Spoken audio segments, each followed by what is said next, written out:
Tiểu Vũ, cuối cùng anh cũng đến rồi. Bình tĩnh nào, tớ nghĩ mình hiểu Lâm Thanh Tuyết đang nghĩ gì trong lòng. Thì thầm nhắc nhở một câu, quay đầu lại hỏi cô gái kia muốn ăn gì.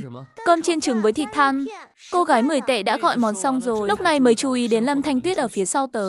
Tiểu Vũ, đây là bạn gái của anh hả? Đẹp quá đi mất. Suốt thời gian qua, đây là lần đầu tiên cô em gái này thấy tớ mang theo bạn gái đi cùng. Cảm thán về cô gái này, thật ra cô ấy là khách quen suốt thời gian qua, đã luôn ủng hộ tớ từ lâu rồi. Em là bạn gái của anh ấy. Lâm Thanh Tuyết chủ động mở lời khẳng định thân phận, nhưng giọng nói lại vô cùng lạnh lùng, vẻ mặt lộ rõ vẻ không hài lòng. Khi thấy cô gái này và tớ quá thân thiết, chị gái ấy cảm nhận được sự lạnh lùng của Lâm Thanh Tuyết, chỉ đành cười gượng gạo. Nhưng cũng vì Lâm Thanh Tuyết quá đỗi xinh đẹp, nên dù là con gái, chị ấy cũng không kìm được mà nhìn thêm vài cái. Phần cơm chiên trứng thơm phức nhanh chóng được bắc ra khỏi chảo, đặt vào hộp cơm và đóng gói xong xuôi. Cô gái cảm nhận được sự thù địch từ Thanh Tuyết, nhanh chóng quét mã thanh toán rồi rời đi, chẳng dám ở lại trong bầu không khí ngượng ngùng. Tiên nữ ơi, sao thế? Cậu làm vậy là đuổi khéo khách quen của tớ đi rồi đấy. Sau này tớ biết lấy gì để nuôi cậu, nuôi cả tớ đây. Lâm Thanh Tuyết ngơ ngác hỏi, tớ không hiểu tại sao lại phải nuôi gà. Cậu đang sống ở nhà tớ, lại không có giấy tờ tùy thân, tiền bạc cũng không có lấy một đồng. Không phải tớ nuôi cậu thì còn ai vào đây nữa? Lâm Thanh Tuyết cảm thấy dường như cũng có lý. Xin lỗi nhé, để mình làm cho bạn một phần mì xào dăm bông nhé. Lúc này, một cậu bạn bị mùi thơm thu hút đi tới. 8 tệ, nhanh tay lên nhé. Nhưng lời cậu ta còn chưa dứt, thì đã trông thấy nàng tiên Thanh Tuyết xinh đẹp đứng sau lưng tôi. Ánh mắt của cậu bạn đó trực diện hơn hẳn cô gái lúc nãy, cứ thế dán chặt vào Lâm Thanh Tuyết. Lâm Thanh Tuyết bị nhìn đến mức phát cáu. Nếu đây không phải là thời hiện đại, chắc chắn cô ấy đã vung kiếm chém đối phương trong một nốt nhạc rồi. Chính xã hội hiện đại đã cứu mạng cậu bạn này đấy. Tôi đứng chắn trước mặt Lâm Thanh Tuyết. Đừng vội, có ngay đây. Tôi nhanh tay lấy mì cho vào chảo, lại nhanh tay đảo thêm lần nữa. Một lát sau, tôi chút phần mì vào hộp cơm. 8 tệ, quét mã đi bà. Sau khi cậu bạn này quét mã thanh toán xong, mới lưu luyến rời đi. Lâm tiên tử à, cô làm ảnh hưởng nghiêm trọng đến việc kinh doanh của tôi rồi đấy. Lâm Thanh Tuyết thu lại vẻ nghiêm nghị, khẽ hỏi lại, có chuyện đó sao? Tất nhiên rồi, tôi lấy một chiếc khẩu trang da đeo cho cô ấy. Dì bán xúc xích gần đó nhìn thấy liền trêu chọc. Cậu chủ Tiểu Vũ khéo giữ bạn gái ghê, chắc chỉ muốn giữ cho riêng mình xem thôi, chẳng nỡ để người khác ngó nghiêng chút nào. Nghe thấy lời của dì, khóe môi Lâm Thanh Tuyết ẩn sau lớp khẩu trang khẽ cong lên, nhưng cô ấy vẫn giữ im lặng, chỉ lặng lẽ đứng bên cạnh tôi. Tôi thầm nghĩ thăng hoa, tôi chỉ lo mọi người kéo đến đây đều chỉ để ngắm cô ấy thôi. Như vậy sẽ ảnh hưởng nghiêm trọng đến việc kiếm tiền của tôi mất. Nén cho tôi một ánh mắt đầy vẻ không tin. Lâm Thanh Tuyết sau khi đeo khẩu trang vào, trông không còn quá nổi bật nữa, chỉ có một vài người khách quen. Thấy bên cạnh tôi có thêm một cô gái, họ thường hay hỏi liệu đó có phải là bạn gái. Nếu gặp một cô gái trẻ như Thanh Tuyết, tôi thường hay khẳng định cô ấy chính là bạn gái mình. Đối với lời của khách quen, tiên tử cao lãnh cũng chẳng. Tôi nghe Lâm Thanh Tuyết, giờ đây Thanh Tuyết hễ mở miệng là tự nhận mình là bạn gái cảm thấy chưa quen cho lắm. Lúc đó chẳng qua chỉ là để nói dối anh ta. Nếu bây giờ mà đi giải thích, chẳng lẽ lại gọi cô ấy là đệ tử sao? Nhưng nếu không nói cho rõ ràng, đến lúc đó muốn không kết hôn với Lâm Thanh Tuyết cũng chẳng được. Trong lòng tôi thực sự rất bối rối. Khi định giải thích thế nào là quan hệ bạn gái, thì trước quầy hàng xuất hiện hai gã du côn. Trông chúng chẳng khác gì mấy kẻ giang hồ quanh đây. Bọn chúng có vẻ rất sành sỏi, vừa nhìn đã biết hạng người chuyên bắt nạt kẻ yếu. Bọn chúng đến để ăn cơm cháy. Tôi dĩ nhiên là không thể từ chối việc làm ăn rồi. Nhìn chằm chằm vào Lâm Thanh Tuyết. Cô gái kia, tháo khẩu trang ra cho tao xem nào. Lâm Thanh Tuyết thừa hiểu đối phương đang nhắm vào mình. Thanh Tuyết nhíu mày, cảm thấy thật đau đầu. Nhưng ở trái đất, nàng không dám trực tiếp ra tay ở đây. Tôi nhận thấy cơn thịnh nộ của Thanh Tuyết đang trỗi dậy. Xin lỗi nhé, cô ấy trông không được xinh cho lắm nên sẽ không tháo khẩu trang đâu. Thấy họ còn dám lên tiếng từ chối. Tên mỏ nhọn kia không định bỏ qua dễ dàng như vậy. Nếu tao bắt mày phải chọn thì sao?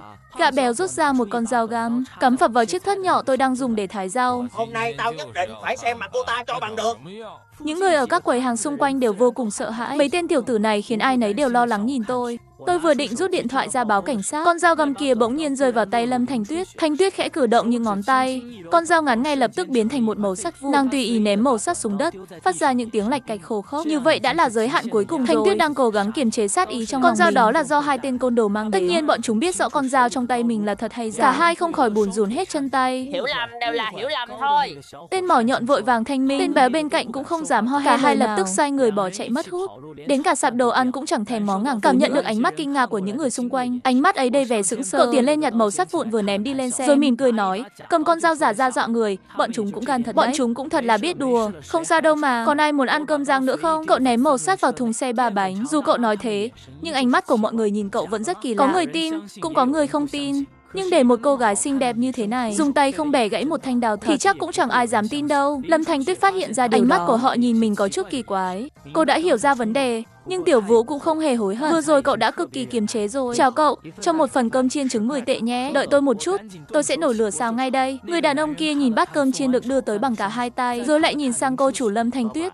Tôi thấy cổ tay cậu khỏe thật đấy. Lúc cầm sành đảo cơm trông cực kỳ vững vàng. Trước đây cậu có từng luyện võ không? Nghe xong tớ cứ ngỡ người này sẽ không là một người đàn ông của gia đình đúng không? Hay không bằng tay quen mà. Chỉ là hay tranh cãi hơn một chút thôi. Đàn ông ấy mặc ha ha. Tớ thấy cả ông chủ và bạn gái của cậu đều là những người rất có năng lực. Tiểu Vũ này, con dao vừa rồi người khác không nhìn ra được thật giả đâu. Nhưng tôi có thể nhận ra đó là hàng thật. Người này của nhiên cũng có chút bản lĩnh đấy. Tớ lắc đầu phủ nhận. Chắc là anh nhìn nhầm rồi. Đó chỉ là con dao giả thôi, tôi thấy rồi mà. Trên đó có ghi võ quán Hồng Thế. Người đàn ông đó tên là Hồng Cảnh Phong. Chủ nhân của võ quán này ơi, cơm chiên của anh xong rồi đây.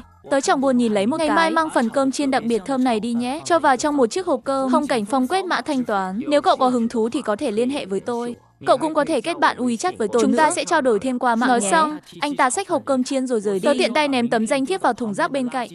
Chẳng có chút hứng thú nào cả. Thấy phần cơm chiên cuối cùng cũng đã bán hết. Tớ chuẩn bị dọn hàng để về nhà. Ở cả cái chợ đêm này, tớ là người nghỉ sớm nhất. Những người bán hàng khác thấy tớ thu dọn ra về, họ đều thở phào nhẹ nhõm. Đỗ xe ở bãi đậu phía sau, đưa Lâm Thanh Tuyết về nhà. Những gì tớ vừa làm có ổn không? Lâm Thanh Tuyết im lặng hồi lâu. Cuối cùng cậu cũng hỏi câu này. Tớ thấy cậu đã làm rất tốt rồi. Cậu làm rất đúng nữa. Tớ không thấy có gì là không phù hợp. Chẳng có gì đáng để trách cứ đâu. Thật ra chính tớ cũng đã muốn làm như vậy rồi. Chỉ là kiểm soát tốt hơn một chút thôi mà. Nhận được lời khẳng định này, Lâm Thanh Tuyết cười thật ngọt ngào. Lại gây thêm phiền phức cho cậu rồi. Nghe tớ nói này, Lâm Thanh Tuyết cảm thấy yên tâm hơn một chút. Trái tim bỗng thấy ấm áp lạ thường. Thật ra, anh ấy lo lắng rằng em sẽ trách móc vì hành động bộc phát. Sự nóng này thường dẫn đến những rắc rối không đáng có. Nhưng bây giờ em không trách anh nữa. Lâm Thanh Tuyết cảm thấy anh ấy đối xử với vị Tiểu Vũ này của ta, hình như anh ngày càng lịch sự hơn rồi đấy. Vừa rồi là em muốn nhận lỗi sao? Lâm Thanh Tuyết thầm tìm cho mình một lý do chính đáng. Người ta thường nói phải biết điều khi sống dưới mái hiên nhà người khác mà. Nếu như không có anh, em cũng không biết phải xoay sở thế nào trong thế giới này nữa. Em định trả tiền thuê nhà cho anh bằng gì đây? Em không thể dùng vàng để chi tiêu mãi được. Vậy thì để em giúp anh dựng sạp hàng làm việc nhé. Hiện tại em nợ anh trước vậy, sau này nhất định em sẽ trả lại cho anh. Nếu thật sự phải tính toán chuyện nợ em nghĩ là anh đang tự nợ chính mình đấy. Sau này món nợ ấy sẽ ngày một nhiều. Vậy thì cứ để em ấy tiếp tục nợ đi. Em ấy sẽ dùng cả phần đời còn lại để trả nợ cho ta. Thấy anh ấy cười đắc ý, em liền hỏi, sao anh cười gian thế? Có phải anh đang nghĩ đến chuyện gì không đứng đắn đúng không?